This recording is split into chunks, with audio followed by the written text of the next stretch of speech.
கதையின் பெயர் மனசாட்சி. பாலைவனத்தில் பயணம் செய்து கொண்டிருந்த ஒருவன் குடிக்க தண்ணீர் இல்லாமல் மயங்கி விழும் நிலைக்கு வந்துவிட்டான். தாகத்தால் உயிர் போய்விடுமோ என்று நினைத்தபோது தூரத்தில் ஒரு குடிசை போல ஏதோ ஒன்று தெரிந்தது. மிகவும் கஷ்டப்பட்டு அவன் அந்த இடத்திற்கு சென்று விட்டான். அங்கே ஒரு கையால் அடித்து இயங்கும் பம்பும் அதன் அருகில் ஒரு ஜாடியில் தண்ணீரும் இருந்தன. ஒரு அட்டையில் யாரோ எழுதி வைத்திருந்தார்கள். ஜாடியில் உள்ள தண்ணீரை அந்த பம்பு செட்டில் ஊற்றி அடித்தால் தண்ணீர் வரும். குடித்துவிட்டு மறுபடியும் ஜாடியில் தண்ணீரை நிரப்பு வைத்துவிட்டு செல்லவும். அந்த பம்பு மிகவும் பழையதாக இருந்தது. அது இயங்குமா, தண்ணீர் வருமா என்பது சந்தேகமாக இருந்தது. அது இயங்காவிட்டால் அந்த தண்ணீர் வீணாகிடும்.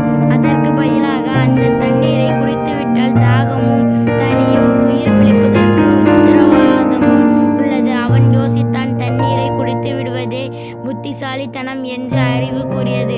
ஒருவேளை அதில் எழுதி வைத்திருப்பது போல் அந்த பம்பு இயங்குவதாக இருந்து அது இயங்க தேவையான அந்த தண்ணீரை குடித்துவிட்டால் இனி தன்னை போல தாகத்தோடு வருபவர்களுக்கு அது பயன்படாமல் போகத்தானே காரணமாகிவிடும் என்று மனசாட்சி எச்சரித்தது. அவன் அதற்கு மேல் யோசிக்கவில்லை. ஆனது ஆகட்டும் என்று அந்த பம்பில் அந்த தண்ணீரை ஊற்றிவிட்டு அதை அடித்து இயக்க ஆரம்பித்தான்.